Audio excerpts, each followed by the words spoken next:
देखिए, कल मैंने आपको बताया था कि जो हमने कल डिस्कस किया था क्लास में उसका सेकंड पार्ट में लेकर आ रहा हूँ, उसके बारे में थोड़ा डिस्कस करते हैं। कल हमने भारत की स्थलीय सीमाओं के बारे में लगभग सारी जानकारी ले ली थी, है ना।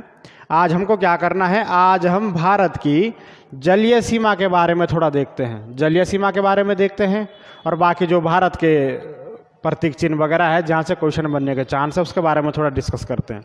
देखिए सर, भारत के हमने स्थलीय सीमा के बारे में कल डिस्कस करा था, तो भारत के साथ 7 देश ऐसे हैं जो स्थलीय सीमा का निर्धारण करते हैं। कल मैं आपको ये चीज़ बता चुका हूँ। नेक्स्ट हमको आज क्या देखना है, भारत के साथ जलीय सीमा के बारे में देखना है सर। तो ध्यान रखना, भारत के साथ जलीय सीमा, सीमा का मतलब यहाँ पर क्या हो जाएगा, जल संधि। भारत व किसी अन्य देश के बीच में जो जल संधि है उसके बारे में हमको आज देखना है। क्वेश्चन बनता है पेपर में, थोड़ा इसके बारे में डिस्कस कर लेते हैं। देखिए, भारत की जलीय सीमा से संबंधित देश भी कितने हैं, जलीय सीमा से संबंधित देश भी 7 है सर। 7 के साथ स्थलीय सीमा बनाता है, जबकि 7 ही देशों के साथ भारत क्या करता है, जल संधियों का निर्माण करता है, जलीय सीमा बनाता है। बहुत महत्वपूर्ण हो जाएगा। एक नज़र इस पर डाल लेते हैं कि कौन कौन से देश हैं। देखिए, जलीय सीमा की अगर मैं बात करता हूं तो भारत पाकिस्तान के साथ सीमा बनाता है, जलीय सीमा पाकिस्तान के साथ सीमा बनाता है। दूसरा आपका बांग्लादेश के साथ सीमा बनाता है, बांग्लादेश के साथ जलीय सीमा बनाएगा। तीसरा आपका म्यांमार के साथ सीमा बनाता है, म्यांमार के साथ सीमा बनाता है जलीय सीमा। चौथा अगर मैं बात करता हूँ श्रीलंका के साथ भारत सीमा बनाता है, श्रीलंका। उसके बाद अगर मैं देखता हूँ तो इंडोनेशिया के साथ भारत सीमा बनाता है, इंडोनेशिया के साथ क्या बना रहा है, भारत सीमा बना रहा है। उसके बाद अगर मैं देखता हूँ तो मालदीव के साथ भारत सीमा बना रहा है, और एक थाईलैंड के साथ भी भारत क्या करता है, सीमा या जल संधि का निर्माण करता है। 7 ऐसे देश हैं जिनके साथ भारत जलीय सीमा साझा करता है।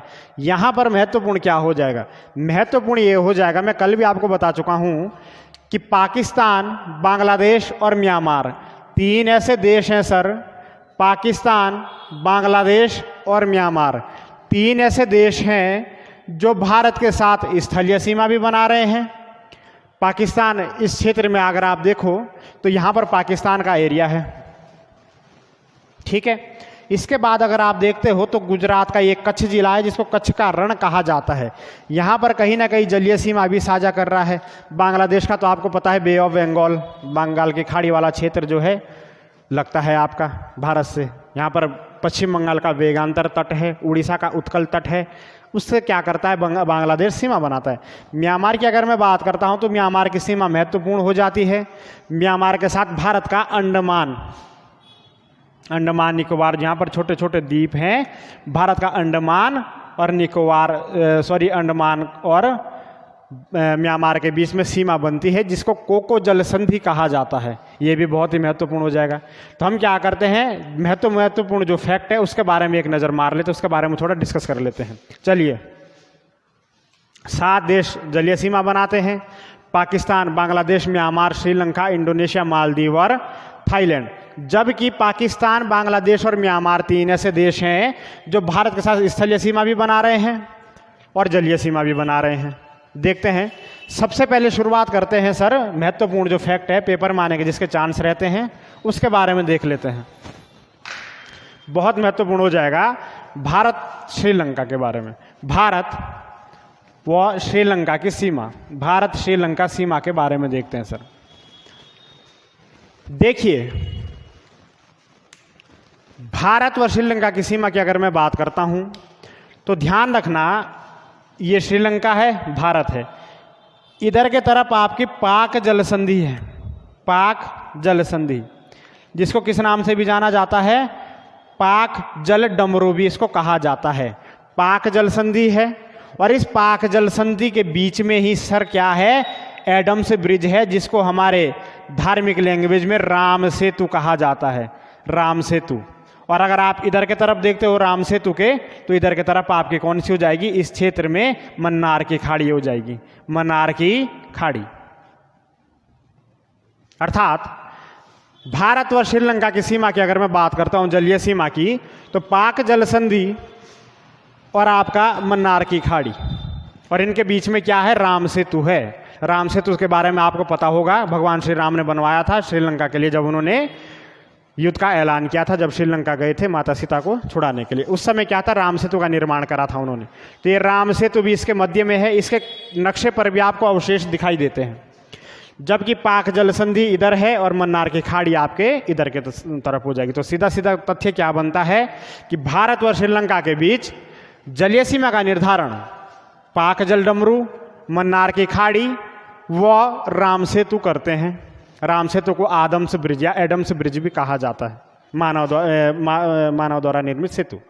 चलिए, ये चीज हो जाएगी।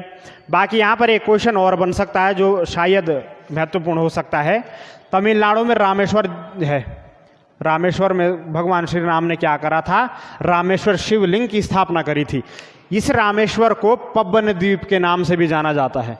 रामेश्वर को ही पब्बन द्वीप के नाम से भी जाना जाता है। महत्वपूर्ण बन जाएगा सर, पब्बन द्वीप, रामेश्वर को ही किस नाम से जाना जाता है, पब्बन द्वीप के नाम से भी जाना जाता है सर, महत्वपूर्ण हो जाएगा। चलिए नेक्स्ट, अगर मैं सीमा की बात करता हूं तो नेक्स्ट सीमा हम क्या करते हैं, नेक्स्ट सीमा हम देख लेते हैं जो महत्वपूर्ण बन सकती है पेपर की दृष्टि से, म्यांमार और भारत की सीमा।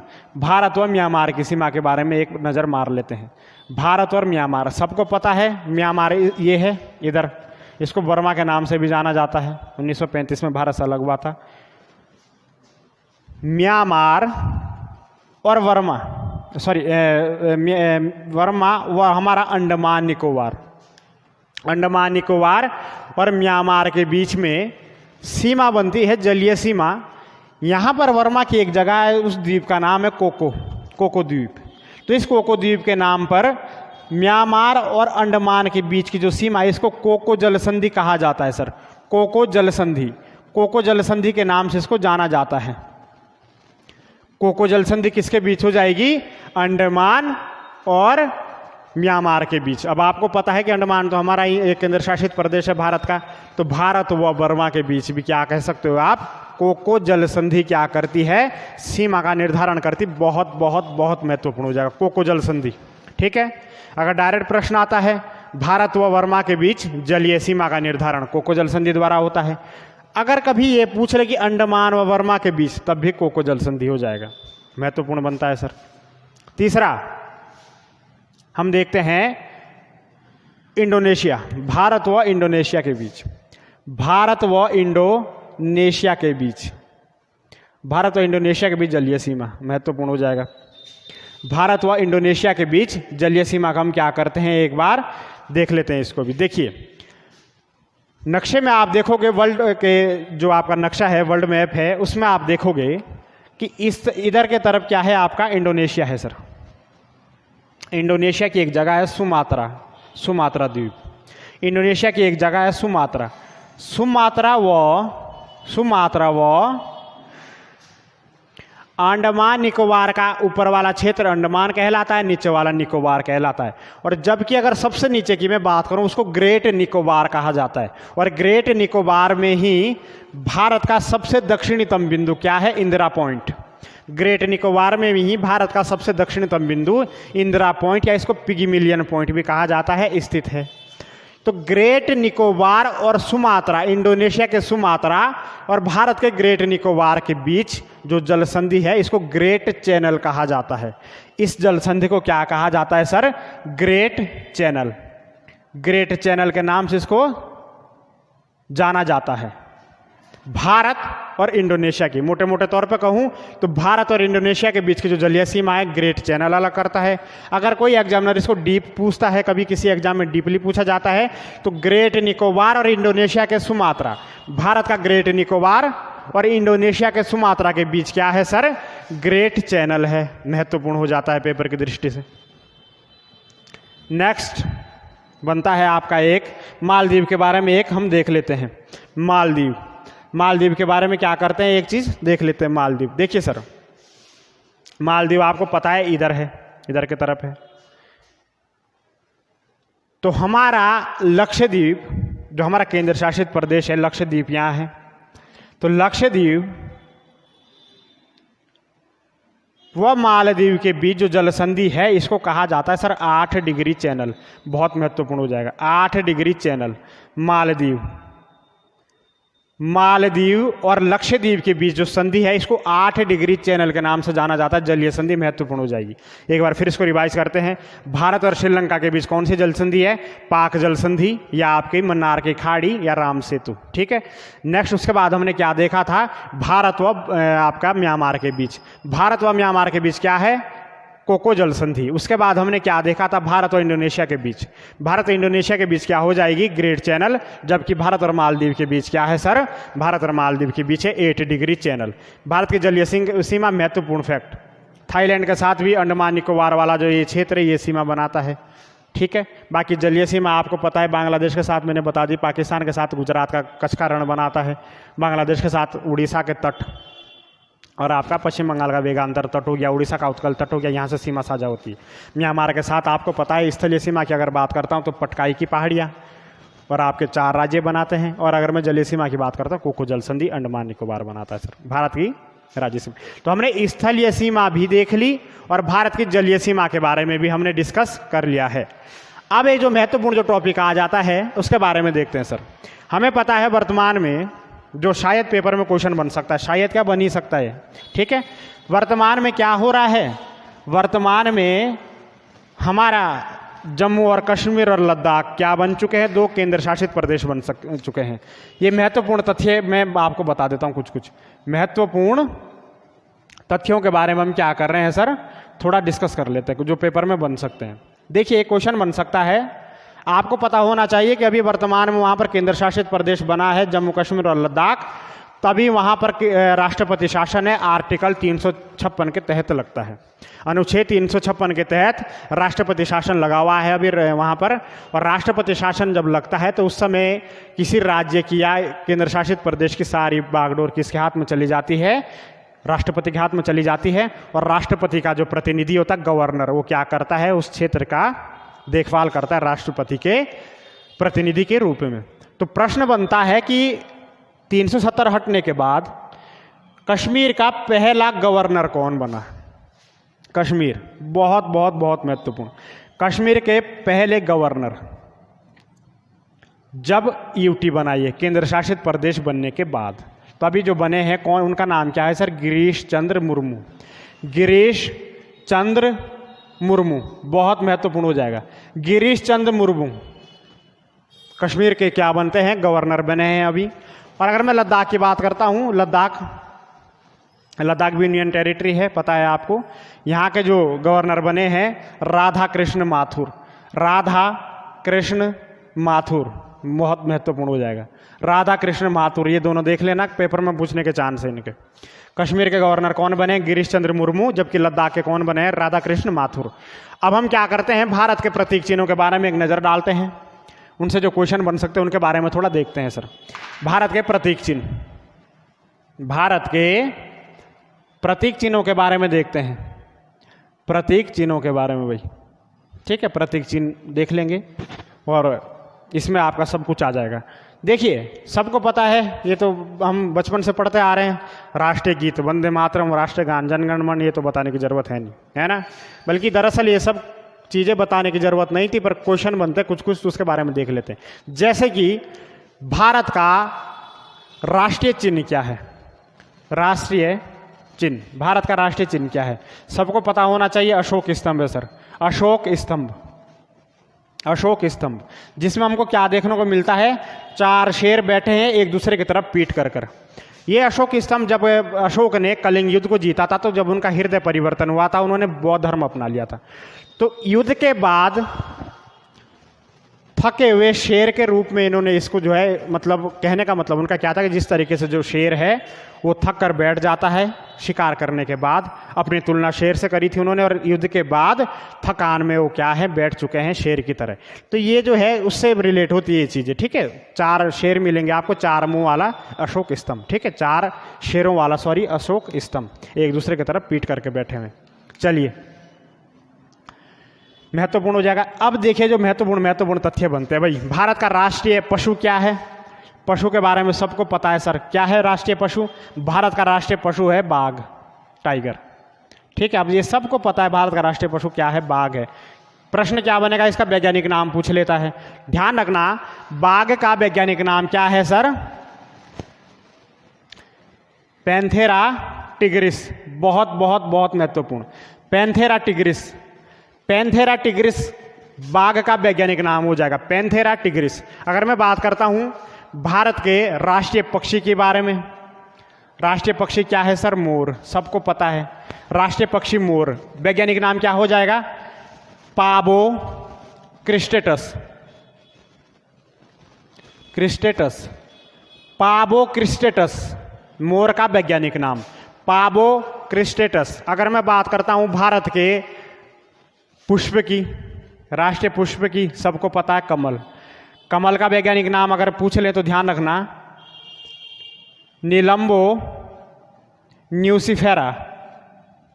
न्यूसिफेरा, नीलंबो न्यूसिफेरा, बहुत महत्वपूर्ण हो जाएगा सर। नीलंबो न्यूसिफेरा। नीलंबो न्यूसिफेरा क्या है? कमल का वैज्ञानिक नाम है। अगर मैं बात करता हूं इसके बाद भारत का राष्ट्रीय विरासत पशु, भारत का राष्ट्रीय विरासत पशु, विरासत पशु बहुत महत्वपूर्ण। भारत का राष्ट्रीय विरासत पशु क्या है? हाथी। हाथी को भारत का राष्ट्रीय विरासत पशु का दर्जा दिया गया है। और अगर मैं बात करता हूं हाथी के वैज्ञानिक नाम की, तो हाथी का वैज्ञानिक नाम क्या है सर? Elephas maximus. क्या हो जाएगा? Elephas maximus. एलिफस मैक्सिमस, ध्यान रखना, एलिफस मैक्सिमस हाथी का वैज्ञानिक नाम। ठीक है, बाकी आपको पता होना चाहिए भारत का एक जलीय जीव भी है। जलीय जीव भी भारत का एक बनाया गया है, घोषित किया गया है। भारत का राष्ट्रीय जलीय जीव क्या है सर? भारत का राष्ट्रीय जलीय जीव क्या है?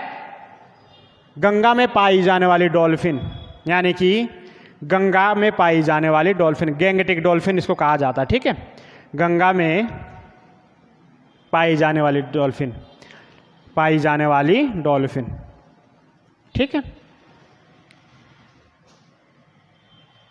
इसका वैज्ञानिक नाम पूछ लेता है गैंगटिक डॉल्फिन का। इसका वैज्ञानिक नाम क्या है?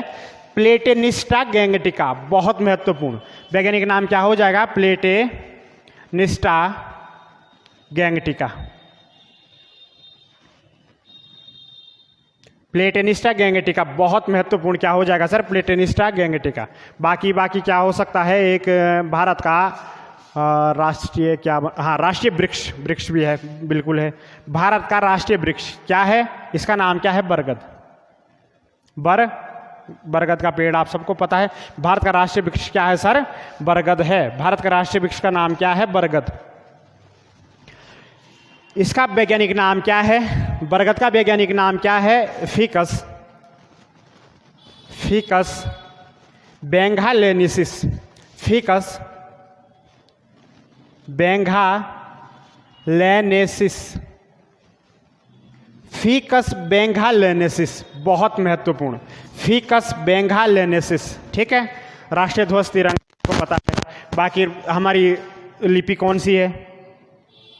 देवनागरी लिपि है भारत की, देवनागरी। ठीक है, देवनागरी। भारत की भाषा, यहां से प्रश्न बन सकता है सर। देखिए, भारत की राष्ट्रीय भाषा कोई भी नहीं है, राष्ट्रीय भाषा कोई भी नहीं है। भारत की राजकीय भाषा हिंदी है, ध्यान रखना, राजकीय भाषा है हिंदी। राजकीय, आप इसको राष्ट्रीय नहीं बोलोगे। राजकीय भाषा क्या है? हिंदी है सर, हिंदी। राष्ट्रीय भाषा क्यों घोषित नहीं किया गया? आज़ादी के बाद क्या होता है, आज़ादी के बाद अगर हम राष्ट्रीय भाषा इसको घोषित करने का प्रयास कर रहे थे तो उस समय जो दक्षिण भारत के लोग थे उन्होंने इसको एक्सेप्ट नहीं करा, क्योंकि दक्षिण भारत का जो क्षेत्र है वो हिंदी भाषीय क्षेत्र नहीं है। समझ आ रहा है कि नहीं आ रहा है? उस समय इसको राष्ट्रीय भाषा घोषित नहीं करने दिया, इसको टैग दे दिया था राजकीय भाषा का। और इसके साथ एक और भाषा है इंग्लिश।